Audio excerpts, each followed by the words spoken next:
اللهم صل على سيدنا محمد يا رب صل وسلم دائما ابدا على حبيبي. تو یوسف علیہ السلام کا جو حسن تھا وہ کوئی وجہ نہیں تھی. جیسے ہوتا ہے نا انسان کی خوراک اچھی ہوتی ہے تو پھر اس کے چہرے پہ ایک رونق آ جاتی ہے وغیرہ وغیرہ. یہ معجزہ کہتے ہیں کہ ایسا کام کرنا جس سے دنیا کیا ہو جائے, عاجز, یعنی تصور سے بالا تر. تو اللہ تعالیٰ نے آپ کو بطور معجزے کے حسن دیا تھا, ایسا حسن کہ آپ اس کا معجزہ کا تو مطلب یہی ہے کہ آپ اس کا تصور کر ہی نہیں سکتے, اس کو ڈیفائن نہیں کر سکتے آپ. کتنا زیادہ حسن تھا, ہمارے نبی صلی اللہ علیہ وسلم نے اس کو سمجھایا ہے.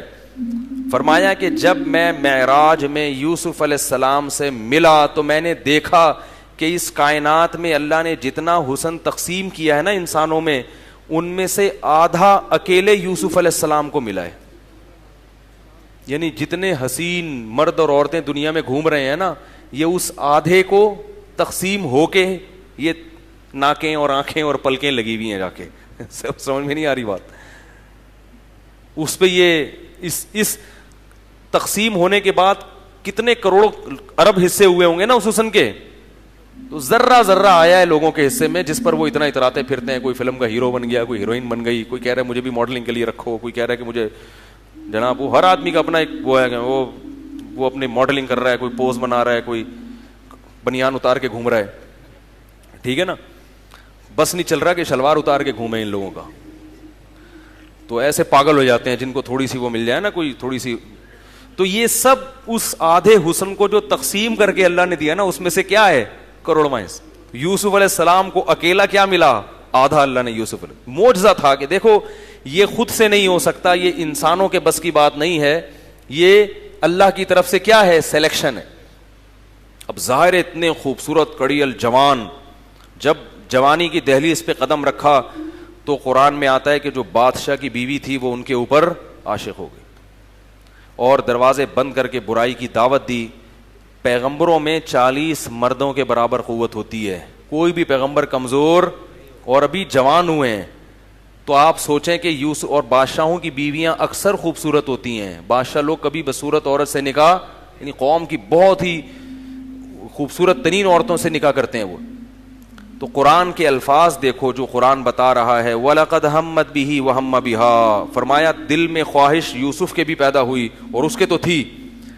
تو اب سوچیں کہ اتنی قوت, ایسے جذبات, اور چاروں طرف سے دروازے بند, کوئی روک ٹوک کرنے والا نہیں. اور یہ بھی ڈر ہے کہ اگر بھاگے تو الٹی تہمت لگا کے رسوا کر دے گی. ایسی شدید آزمائش میں یوسف علیہ السلام کو جب اس نے گناہ کی طرف بلایا ہے تو کیا کہتے ہیں, معاذ اللہ, اللہ کی پناہ, انہ ربی احسن مثوایا, وہ میرا رب ہے, کنویں سے نکال کے اس نے مجھے محل میں ٹھکانہ دے دیا. انہ لا یفلح الظالمون, ایسے ظالموں کو کامیابی نہیں ملتی. کیسے جرم کر لوں میں. دیکھو یہ بھی تو کہہ سکتے تھے کہ ڈلوایا بھی میرے رب نے کنویں میں ہے بھائی, اور میں تو مسافر ہوں, میں نے تو بڑی ٹینشن میں زندگی گزاری. جب گناہ کرنا چاہتا ہے نا انسان, شیطان اس کو 100 راستے دکھا دیتا ہے. آج لوگ یہی سوچ سوچ کے شرابیں بھی پی رہے ہیں اور زنا بھی کر رہے ہیں کہ مجبور ہیں, ڈپریشن ہے, ایکچولی آج کل نیند نہیں آتی, ایکچولی ٹینشن اتنی ہو گئی ہیں, یہ ہو گیا ہے, شادیاں مشکل ہو گئی ہیں, تو زنا کی طرف جاتے ہیں. اللہ نے اس واقعے میں بتا دیا کہ اگر کوئی گنجائش ہوتی تو سب سے پہلے کس کے لیے ہوتی, یوسف علیہ السلام کے لیے. ان کو تو نکاح کا بھی دور دور تک امکان نہیں تھا نا, اجنبی ملکوں میں کون رشتہ دیتا ہے. لیکن کیا کہہ رہے ہیں, انہ ربی احسن مثوائے, وہ میرا رب ہے جس نے مجھے اچھا ٹھکانہ دیا. اللہ کی پناہ, اور جتنا اپنے اختیار میں تھا کہ یہاں سے میں بھاگوں, وہاں سے بھاگنا شروع کر دیا. اب دروازے بند ہیں, بھاگنے کا فائدہ نہیں ہے, لیکن پھر بھی بھاگ رہے ہیں. یہ اللہ تعالیٰ تاریخی واقعہ نہیں بتا رہے, یہ بتا رہے ہیں کہ زنا معمولی جرم بولو بھائی نہیں ہے. اور یہ بھی بتا رہے ہیں کہ یوسف علیہ السلام جوان تھے, دل ہر ایک کا کرتا ہے برائی کرنے کا. بعض لوگ کہتے ہیں نا دل اتنا چاہ رہا تھا تو برائی کر لی. بھائی دل اگر چاہنا ختم ہو جائے گا تو پھر ثواب نہیں ملے گا. مرد ہے تو دل تو چاہے گا. دل کی خواہشات پہ کیا رکھنا ہے؟ اللہ کے لیے پاؤں, تبھی اللہ پھر نوازیں گے اس کو. میں اکثر بیان میں ایک بات کہتا ہوں نا کہ جس کو زنا کا موقع ملا, میں نے کئی واقعات سنا ہے اس پر, ابھی میں ریپیٹ نہیں کروں گا, جس کو زنا کا موقع ملا نا اور وہ بھاگ گیا, اس کو اللہ نے دنیا میں بھی بہت نوازا ہے, آخرت میں تو اللہ بہت ہی نوازیں گے. حدیث میں آتا ہے اب خاص لاکھوں کروڑوں لوگوں میں سے اس کو بلا کے اپنے عرش کے سائے میں جگہ دیں گے کہ یہ وہ نوجوان ہے جس کو موقع ملا تھا, کوئی روک ٹوک کرنے والا نہیں تھا, مگر میرے خوف کی وجہ سے یہ اس برائی سے رک گیا. اور اگر کر لیا یہ جرم تو زنا کی 2 سزائیں ملتی ہیں, ایک تو جہنم کی آگ, اور اگر اسلامی حکومت ہو تو چوک پہ کھڑا کر کے کوڑے. وہ والی سزا تو آج کل شارٹ ہے مارکیٹ سے, ٹھیک ہے نا, بلکہ اور عزت بڑھ جاتی ہے کہ بڑے لبرل سے آدمی ہے یہ. پہلی سزا کیا ہے؟ جہنم کی آگ. اور دوسری, دنیا میں اللہ اس کا سکون چھین لیتے ہیں, اس کو گھر بار اور بیوی بچوں کی جو فطری لذت ہے, گھر کی جو فطری لذت ہے, ایک گھر بار آدمی کو فیملی میں بڑا مزہ آتا ہے, یہ لذت اور یہ نعمت اللہ اس سے چھین لے. ایک خاتون کا میرے پاس بہت فون آتا ہے, پریشان ہے, کسی باہر ملک میں رہتی ہے, میرا شوہر زنا میں لگ گیا, میں کیا کروں, یہ بہت پریشان. میں نے کہا کرنے دو, تھوڑے دن گزریں گے, جب بڈھا ہوگا نا تو خود ہی اس کو اللہ دنیا میں کیا دے دیں گے, عذاب. یہ ساری حسینائیں بھاگ جائیں گی, ایسا تڑپے گا نا, کیونکہ اس نے اپنی جوانی کو ان گندگیوں میں ڈال دیا, تو اللہ اس کو جو ایک بچوں کے دل سے عظمت نکل جائے گی. جیسے بوڑھے باپ کا بچے احترام کرتے ہیں اور بوڑھے باپ کا جو ہے نا خیال کرتے ہیں, بیوی کے دل سے بھی عظمت ختم. تو میں نے کہا سب سزا دنیا میں ہی مل جائے گی. تو یوسف علیہ السلام بھاگے, دروازہ وہ بادشاہ نے کہیں جا کے دروازہ کھولا ہوگا اور یہ نکلے باہر.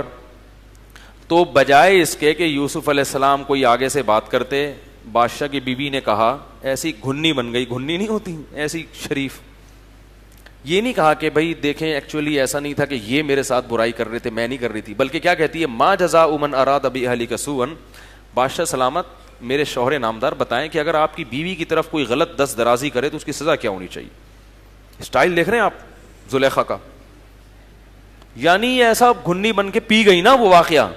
بھائی پہلے الزام لگاؤ, اس کے بعد بات کرو نا آگے. اس کو کہتے ہیں 1.5 ہوشیاری, کہ اس طریقے سے بات کرو کہ سامنے والا 100% مجھے سچا سمجھے, اور وہ اس بحث میں پڑے ہی نہیں کہ غلطی کس کی تھی, وہ اس میں سوچے کہ ان کی سزا کیا ہونی چاہیے, اس میں ڈال دو اس کو. ما جزاء, کہنے لگی کہ آپ کے بیوی کی طرف کوئی شخص اگر بری نیت سے دیکھے تو بتائیں اس کی سزا کیا ہونی چاہیے. یوسف علیہ السلام فوراً بول اٹھے, ہی راودتنی عن نفسی, یہ جھوٹ بول رہی ہے, اس نے مجھے ورغلانے کی کوشش کی ہے. اور بادشاہ کی بھی بے عزتی تھی اس میں کہ وہ اپنی بیوی کو برا سمجھے. اللہ تعالیٰ نے یوسف علیہ السلام کی برات کا اعلان ایسے کیا کہ وہ بھاگتے ہوئے, وہ اس نے کرتا پکڑنے کی کوشش کی تو وہ پیچھے سے پھٹ گیا کرتا. تو وہیں کہ کسی نے کہا کہ بھئی یہ کرتا پیچھے سے پھٹنا اس کی علامت ہے کہ شرارت کس کی ہے. تو بادشاہ کو اپنی بے عزتی کا بڑا خطرہ ہوتا ہے. بادشاہ لوگ اپنی بیویوں کو ایسے سزا نہیں دے سکتے, کیونکہ سزا دیں گے تو لوگ بولیں گے اچھا اس کا مطلب ہے نہ طلاق دے سکتا ہے نہ سزا دے سکتا ہے. طلاق دے گا تو لوگ بولیں گے کہ یار یہ یہی غلطی تھی. تو بادشاہ ہو گیا, اس کی بیوی جناب ایسی حرکتیں کر رہی ہے, بہت بدنامی ہوتی ہے. تو سیاست سے کام لیا بادشاہ نے کہا مٹی پاؤ. بادشاہ نے کیا کیا, جو ہوا سو ہوا, مٹی پاؤ, بات نکلنے نہ پائے کہیں سے. یوسف اعرض عن ھذا, اے یوسف جان دے. اعرض عن ھذا کا مطلب کیا ہے, اور رہن دے, جان دے, مٹی پاؤ, ہو گئی غلطی ہو گئی یار, ٹھیک. واستغفری لذنبک, اور اپنی بیوی سے کہہ رہا ہے تو بھی توبہ استغفار کر. دیکھو کتنے آرام سے بات کر رہا ہے. کوئی اور ہوتا تو رکھ کے 2-4 چماٹ لگاتے, لیکن بادشاہ ڈر کیا رہا ہے یار, 2-4 بھی چماٹ لگا دیے نا بیوی کو تو بات کیا ہو جائے گی, اور بدنامی کس کی ہے, میری ہے. کہ لوگ بولیں گے کہ تم بادشاہ کس بات کے ہو جو تمہاری بیوی جو ہے نا عاشق ہو رہی ہے دوسروں پہ. تو یہ بادشاہ لوگ بڑی ٹینشنوں میں ہوتے ہیں یار, سیاسی لوگ. تو اس نے غریب آدمی ہوتا نا, وہ اسے 2-4 تمیز سے لگا دیتا.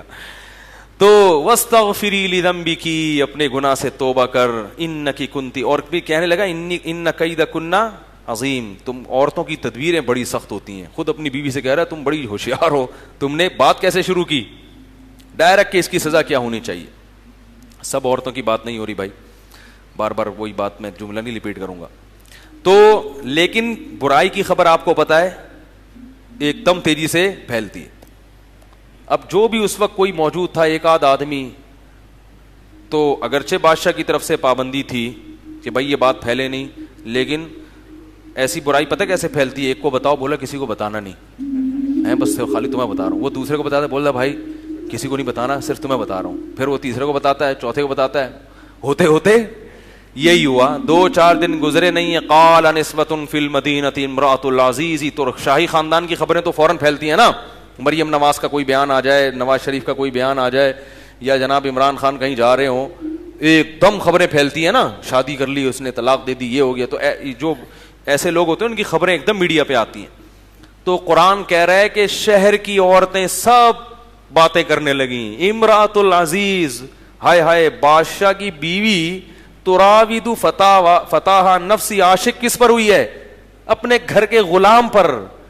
یعنی رائل فیملی سے تعلق ہے تو چلو مدین کے کسی شہزادے پر عاشق ہو جاتی. انا لنراھا فی ضلال مبین. ہم اس کو کھلی ہوئی گمراہی میں دیکھتے ہیں. بڑی سخت غلطی کی ہے اس نے, بہت ہی معاذ اللہ گھٹیا سوچ, نیچ عورت ہے یہ. ہم تو سمجھتے تھے بڑی اونچے خاندان کی. ہر ایک کا اسٹیٹس ہوتا ہے نا بھائی, عاشق ہونے سے پہلے آدمی سوچتا بھی ہے تو یہ کہیں میری عزت تو خراب نہیں ہو جائے گی, کوئی اس کا فیملی اسٹیٹس دیکھا جاتا ہے.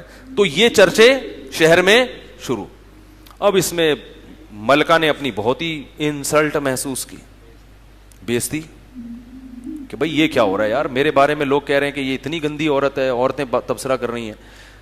تو اس نے کیا کیا, قرآن کہہ رہا ہے فلما سمعت بمکرہن. جب ان کا مکر سنا کہ میرے خلاف ایسی باتیں ہو رہی ہیں, تو اس نے ارادہ کیا کہ ان سب کو میں یوسف کی زیارت کراؤں گی. بولیں گی کہ یہ ہے, اگر اس کا یہ تمہارے ساتھ رہتا تو تمہارا کیا حال ہوتا, مجبور ہوں, معذور ہوں. اور ان کو بلا کے دعوت کر کے ان کے ہاتھ میں چھریاں پکڑا دیں کہ پھل کھاٹو اور کھاؤ. اور اسی دوران یوسف علیہ السلام کو حکم دیا یہاں سے نکل کے جاؤ. قرآن کے الفاظ ہیں کہ جیسے ہی یوسف علیہ السلام گزرے ہیں, قطعنا ایدیہن, جیسے ہی ان کی نظر یوسف پہ پڑی, پھلوں کے بجائے اپنی انگلیاں زخمی کر لی, کاٹ ڈالیں. قلنا, اور کہنے لگی حاشا للہ ما ھذا بشرا, اللہ کی قسم یہ شخص انسان, ہم نے انسانوں میں ایسا خوبصورت نہ سوچا نہ کبھی دیکھا. ان ھذا الا ملک کریم, آسمان کا کوئی فرشتہ ہے جو زمین پر اتر آیا ہے. جیسے ہی ان عورتوں نے کہا نا, ان کو پہلے یہ نہیں بتایا کہ یہ وہ ہے, ان کے کہا ایک بندہ ہے وہاں سے گزر جائے گا, ذرا اس کو دیکھو. تو وہ تو سمجھی پتہ نہیں کون ہے. تو فوراً بادشاہ کی بیوی نے کہا ذالکن الذی لمتننی فی, یہ ہے وہ جس کے بارے میں تم مجھے ملامت کر رہی تھی, یہ ہے وہ. اور پھر اس نے برائی کا اظہار کیا کہ وَلَقَدْ رَاوَدتُّهُ عَن نَفْسِهِ فَاسْتَعْصَمَ, یہ بچ نکلا ہے, اور اب میں بمانگے دہل اعلان کروں گی کہ اپنے عشق کا جو اس نے نا سب کے سامنے اظہار کیا عورتوں سے, کہ اب مجھے اس سے عشق کے اظہار میں کوئی عیب, کوئی بے عزتی کا خطرہ نہیں ہے.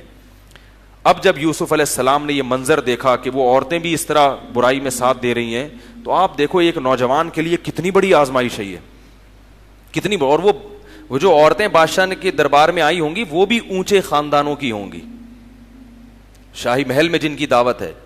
یوسف علیہ السلام ایسے موقع پہ اللہ سے دعا مانگتے ہیں.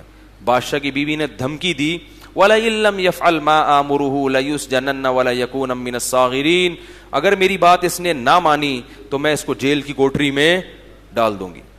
دیکھو اللہ یہ واقعہ کیوں بیان کر رہے ہیں, کوئی اور ہوتا وہ کہتا اب تو میں کیا ہوں جیل میں.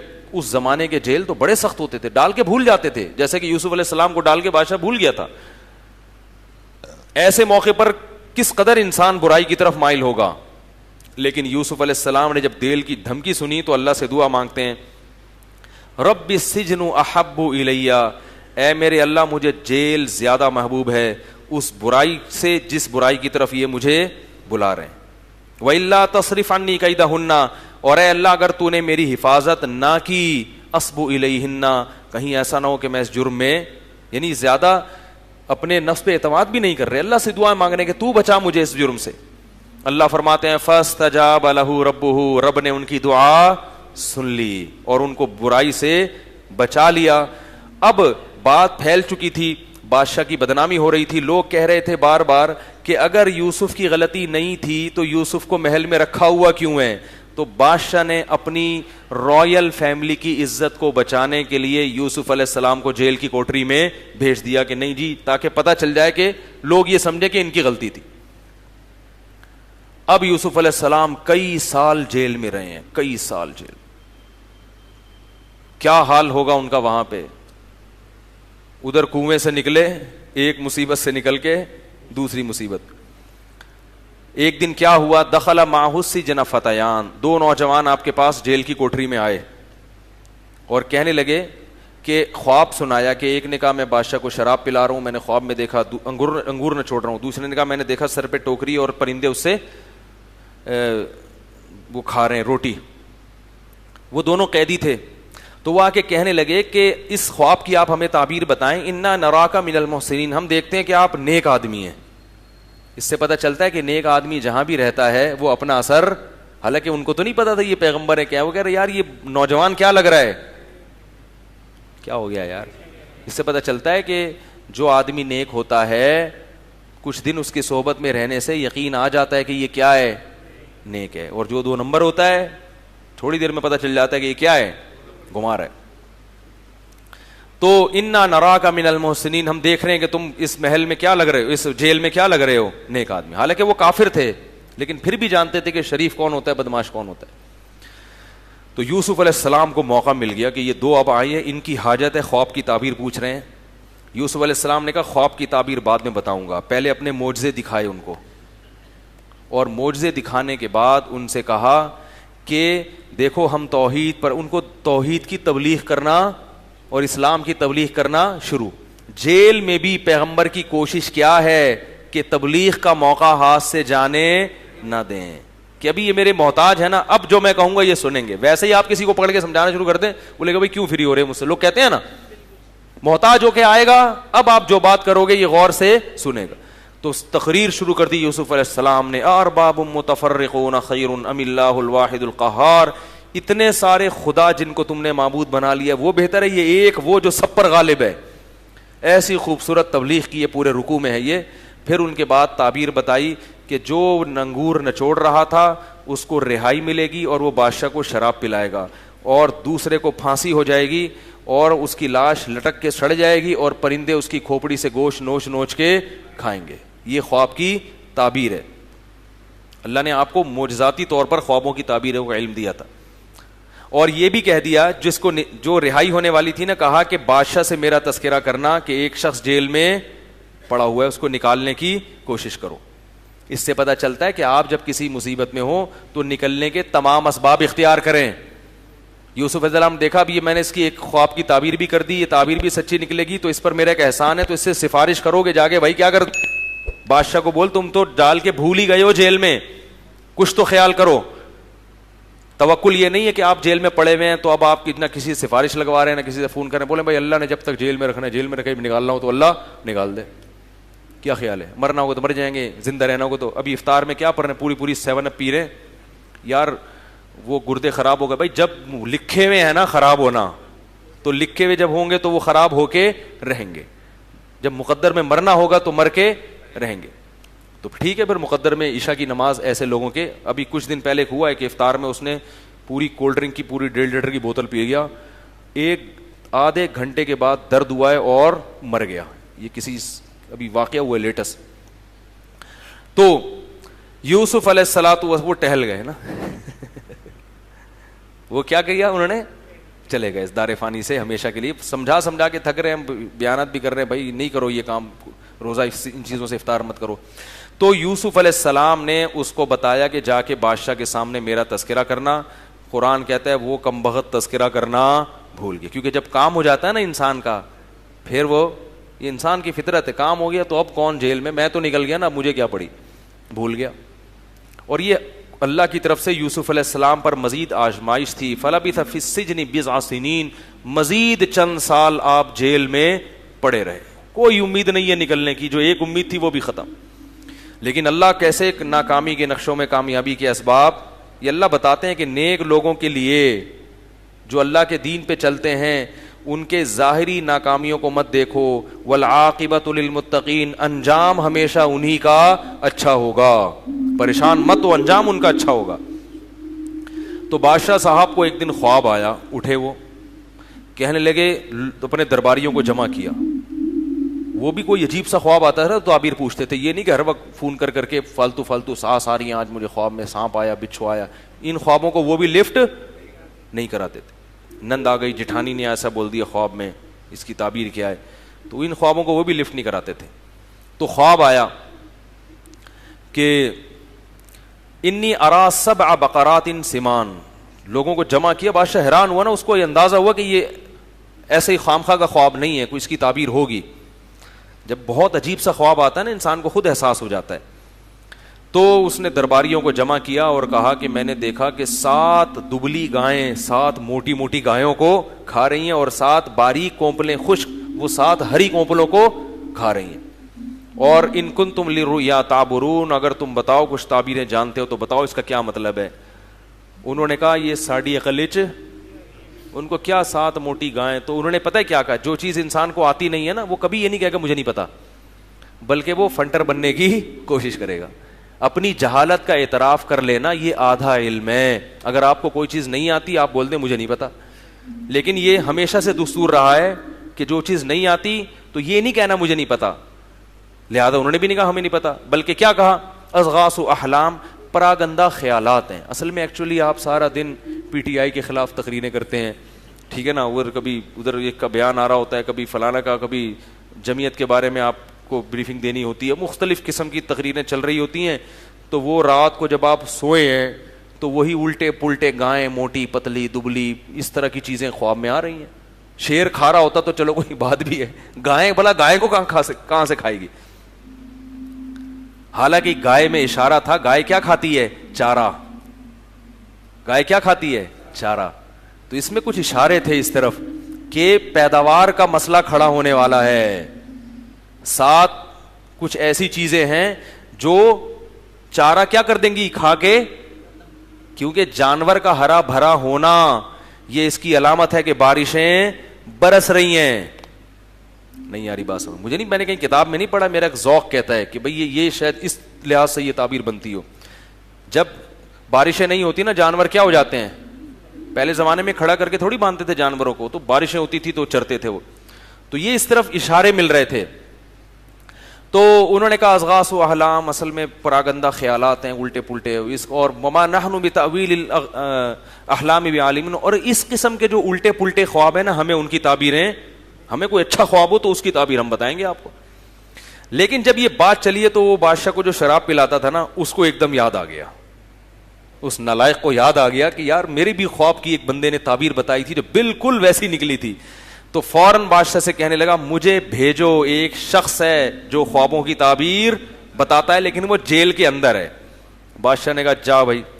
جیسے ہی وہ آیا ہے، اب کیسے تمیز سے، یوسف ایھا الصدیق، یوسف اے میرے دوست، ابھی تک تو بھول گیا تھا، اب دوبارہ مطلب پڑا ہے تو القابات بھی لگ رہے ہیں، اے میرے دوست، افتنا فی 7 بقرات سمان، ذرا فتوا تو دو۔ افتینا کا معنی ہوتا ہے فتوا دینا، یعنی بتاؤ کہ 7 موٹی موٹی گائیں ہیں، 7 پتلی گائیں موٹی گایوں کو کھا رہی ہیں، اور 7 ایسے خوشے جو ہیں وہ 7 سبز خوشوں کو کھا رہے ہیں، جلدی سے بتاؤ، میں جا کے بادشاہ کو بتاؤں گا۔ یوسف علیہ السلام نے فوراً تعبیر بتائی، تزرعون 7 سنین دأبا، 7 سال تم اپنی فصل کو اگاؤ گے، اور اس میں سے تم نے کیا کرنا ہے؟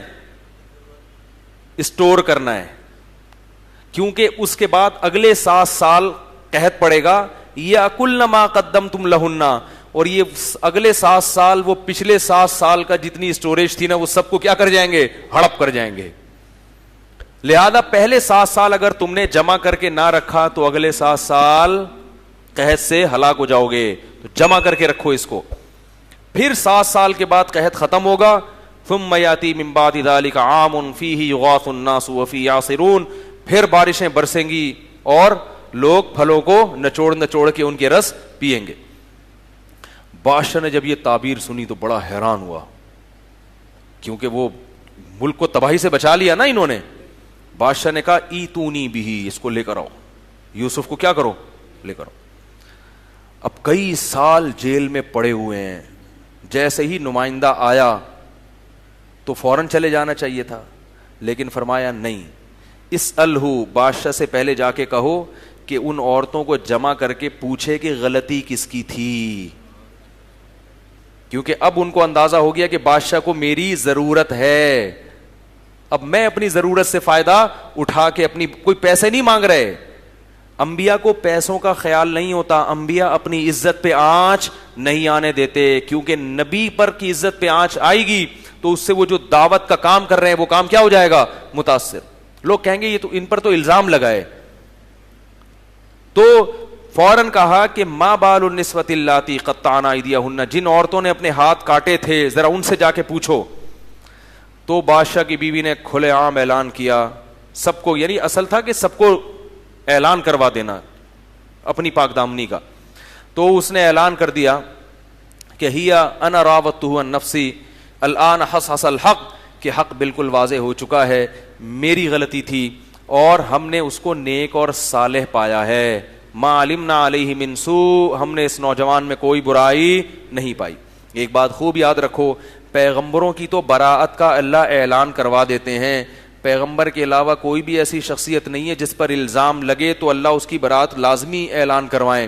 اس لیے کبھی جھوٹا الزام بھی لگ جاتا ہے اور اس کی براءت کا کوئی انتظام نہیں ہوتا, لوگ خام خامے لوگوں سے کیا ہو جاتے ہیں, بدگمان.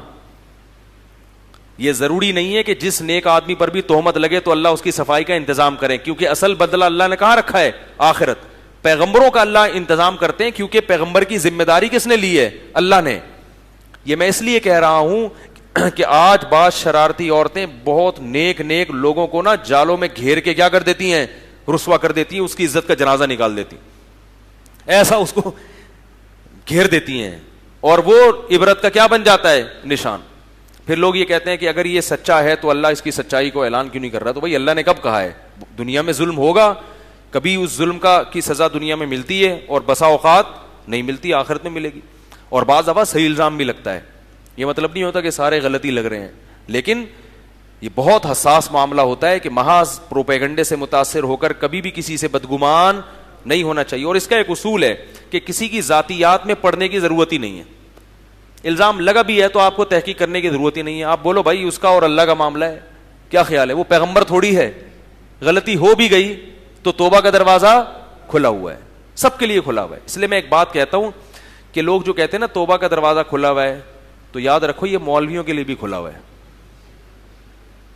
یہ جیسے عام لوگوں کے لیے کھلا ہوا ہے تو مولویوں کے لیے بھی, اگر کسی مولوی سے غلطی ہو جائے تو اس کی عزت کا جنازہ مت نکالا کرو. اول تو بسا اوقات پروپیگنڈا ہوتا ہے, اور اگر ہو بھی گئی تو شریعت ہمیں کیا کہتی ہے, چاہے مولوی ہو یا ڈاکٹر ہو یا انجینئر ہو یا کوئی بھی ہو, تو اس کی غلطی پہ کیا کرو, پردہ ڈالو, اس کو ذلیل اور بدنام کرنے کی کوشش مت کرو. کیونکہ حدیث میں آتا ہے کہ اپنی کسی شخص کی برائی کو دیکھ کے خوش مت ہو, ایسا نہ ہو اللہ اسے بچا لے اور اس جرم میں تمہیں مبتلا کر دے.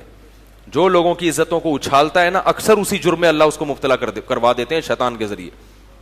تو خیر, یوسف علیہ السلام نے اعلان کروایا. آگے یوسف علیہ السلام چونکہ اپنی برات کا اعلان کر رہے ہیں تو اس میں ایک تھوڑا سا نا شائبہ ہے کہ ہم بہت نیک ہیں, ہم سے تو غلطی ہو ہی نہیں سکتی. تو آگے کہہ رہے ہیں کہ وما ابرئ نفسی, میں اپنے نفس کو کبھی بری قرار نہیں دیتا. ان النفس لامارۃ بالسوء, نفس کا تو کام ہی گناہوں کی طرف لے کے جانا ہے. الا ما رحم ربی, ہاں جس پر میرے رب نے رحم کیا. تو میرے رب کی رحمت ہے جو مجھے اس نے بچا لیا, اگر وہ نہ بچاتا تو ہم بھی گناہ میں. کیونکہ بار بار جب انسان صفائی پیش کرتا ہے نا تو اس میں یہ احساس پیدا ہوتا ہے کہ گویا ہم تو بہت ہی نیٹ کلین ہیں, تکبر پیدا ہو جاتا ہے. نہیں یاری بات میرا خیال ہے.